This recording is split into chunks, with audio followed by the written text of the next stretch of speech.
سلام به همراهان جان. به کانال راز و حکایت خوش اومدین.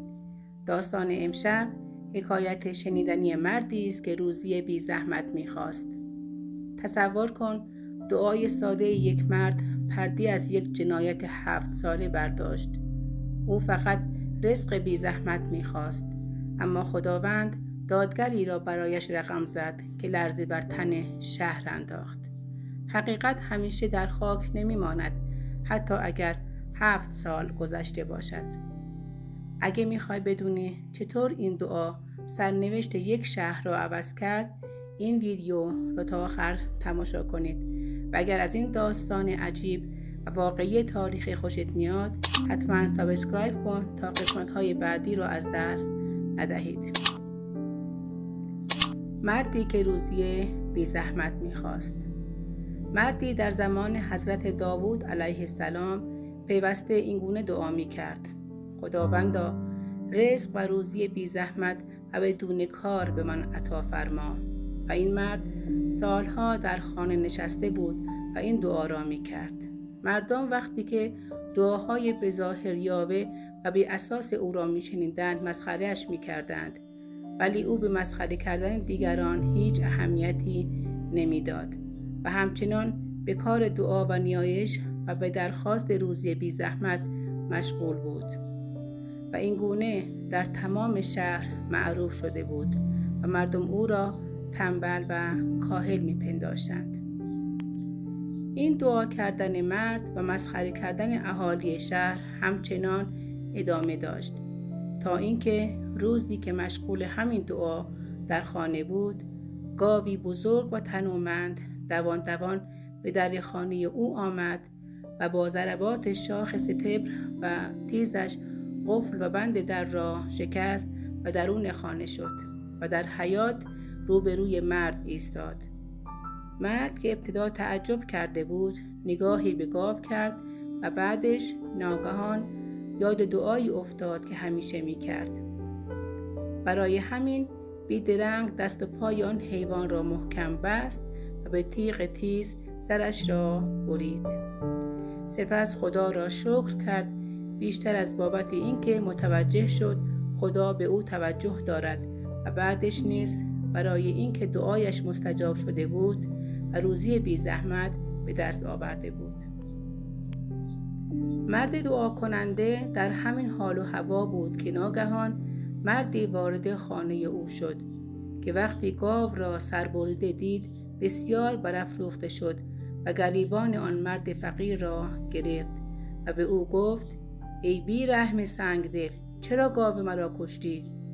مرد فقیر که مبهوت شده بود نگاهی به مرد حمله برنده انداخت و گفت: من که گناهی ندارم، مدتی بود از خداوند روزی حلال میخواستم و اینک دعایم مستجاب شده است.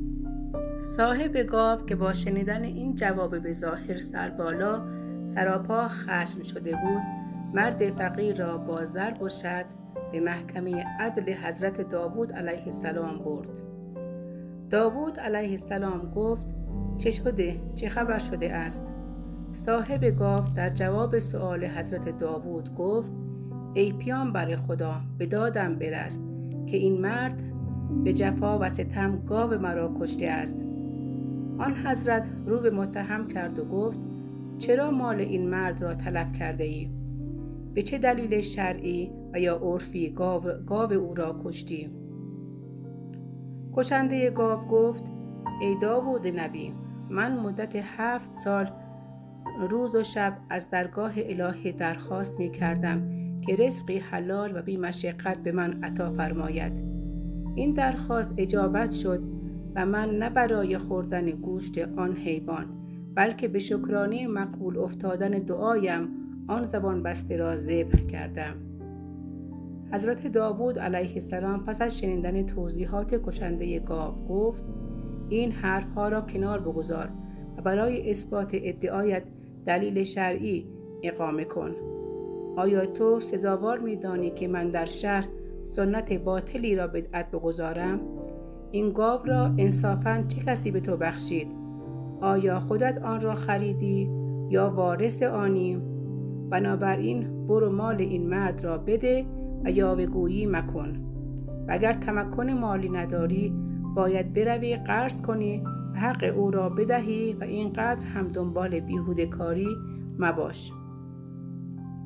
آن مرد فقیر پس از شنیدن حکم داوود علیه السلام گفت: ای پادشاه، تو نیز همان حرفی را به من میزنی که ستمکاران در حق من میگویند. آن فقیر بینوا سر بر زمین نهاد و درگاه الهی سجده کرد و گفت: ای خدایی که از سوز دلها آگاهی، این اخگر و این التهاب درونی را که در دل من است به قلب داوود نیز القا فرما. این سخنان را گفت و شروع کرد به های های گریستن و چنان گریست که دل حضرت داوود علیه السلام برای او سوخت و از گریه های مرد فقیر منقلب شد. بنابراین حضرت داوود علیه السلام از صاحب گاو خواست فعلا 1 روز مطالبه‌اش را از مرد فقیر عقب بیندازد و اجازه بدهد تا حضرت داوود علیه السلام 1 روز را بابت این دعوا تفکر کند. خلاصه حضرت داوود پس از استماع سخنان دو طرف دعوا به سوی محراب عبادت و خلوتگاه خود رفت و مدتی در کار این دو به تفکر سپری کرد و سرانجام وحی الهی در این باره رسید و حقیقت ماجرا بر او مکشوف گشت.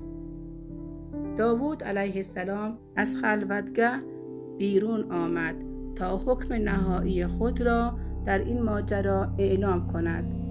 او به صاحب گاو گفت: دست از دعوای بی اساس خود بردار که حق با گشنده گاو است.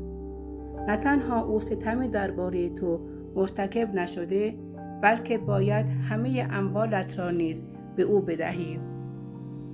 با شنیدن این حکم آه و فغان صاحب گاو به آسمان بلند شد و دیوانه‌وار به این سو و آن سو می رفت و از مردم کمک می خواست. مردم نیز با کمال تعجب و رقت قلب حق را به صاحب گاو می دادند و او را مظلوم می انگاشتند. از این رو در حکم و داوری حضرت داوود علیه السلام نیز شک کردند و اعتراضها شروع شد. حضرت داوود نیز ابتدا نخواست که اسرار را فاش کند، ولی وقتی ناله و زاری صاحب گاو را دید و همچنین اعتراض مردم را نسبت به حکمش دید، تصمیم گرفت که سر این حکم را فاش کند. پس به مردم گفت: برخیزید و با هم به صحرا برویم تا به شما ثابت کنم که حق از آن کیست. جملگی راهی شدند، رفتند تا به درختی تناور و تنومند و پرشاخ و برگ رسیدند. در اینجا داوود ایستاد و رو به مردم کرد و گفت: از زیر این درخت بوی خون به مشام من میرسد. این تبهکار یکی از غلامان پدر این مرد کشنده گاو بوده و در سالهای قبل پدر این مرد فقیر را کشته و همه اموالش را تصاحب کرده است. راز این جنایت در طول سالیان پوشیده ماند، اما حرص و طمع این شخص باعث شد که شکایت به محکمه بیاورد و مظلوم نمایی کند و همین امر پرده از راز جنایتش برداشت. نکته‌ای که لازم است در اینجا تذکر بدهم این است که خون به ناحق ریخته هرگز هدر نمی رود، بلکه میل به جستجو و یافتن قاتل و سبب قتل در هر دلی پیدا می شود. یعنی خداوند طبع مردم را کنجکاو آفریده. از این رو وقتی قتل مشکوک رخ می دهد، بعضی از آنها شروع می کنند به جستجو و کنجکاوی تا بدانند سبب قتل چیست و قاتل کیست. حساسیت انسانها درباره خونی که به ناحق ریخته می شود وجدانهای آدمیان را خود آگاه یا ناخودآگاه می شوراند. گویی قطرات آن خون ریخته شده از پیاله ای است که تمام خونهای آدمیان را در یک جا جمع کرده اند.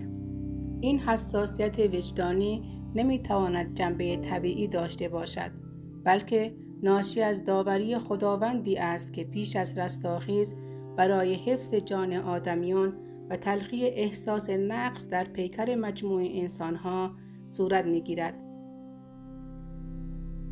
زیرا انسان در حال اعتدال روانی با قطع نظر از اینکه کشته شدن یک انسان ممکن است ضرری را هم بر او وارد سازد یا سودی را از دست او بگیرد، یک حالت شکنجه روحی همراه با بخت پرمعنایی را درون خود در می‌یابد که قابل تفسیر یا دلسوزی به هم نوع و ستم طبیعی نیست. سپس داوود علیه السلام رو به مردم کرد و گفت: این مرد تبهکار برای تصاحب اموال پدر این مرد او را با کارد می‌کشد و چون شتاب زده بوده جسد را همراه کارد در این ناحیه مدفون می‌کند. اینک زمین را حفر کنید تا حقیقت ماجرا بر شما کشف شود. مردم نیز بلافاصله خاک برداری کردند و جسد را همراه کارد یافتند که اسم صاحب گاو بر روی آن نوشته شده بود. مردم که از این داوری حضرت داوود علیه السلام مدهوش شده بودند، طبق دستور حضرت داوود آن مرد تبهکار را گرفتند و در همان زیر درخت تنومند او را قصاص کردند تا درسی شود برای دیگران. در این داستان که برای شما بیان شد، آن مدعی گاو تمثیلی از نفس اماره انسان است که همه چیز را برای خودش می‌خواهد، حال به هر قیمتی که باشد، و کشنده گاو نیز در این داستان مظهر عقل است که باید راه صواب را از ناصواب تشخیص دهد. حضرت داوود نیز در این داستان نماد حضرت حق است که عین عدالت است و هیچ چیزی از چشم او پنهان نیست و حکمش چه ما آگاهی پیدا کنیم و چه نه مطمئناً خود عدالت است. امیدوارم از این حکایت زیبا لذت برده باشید. لطفاً کانال ما را سابسکرایب کنید، زنگوله را بزنید و لایک و کامنت را فراموش نکنید. تا داستان دیگر، بدرود.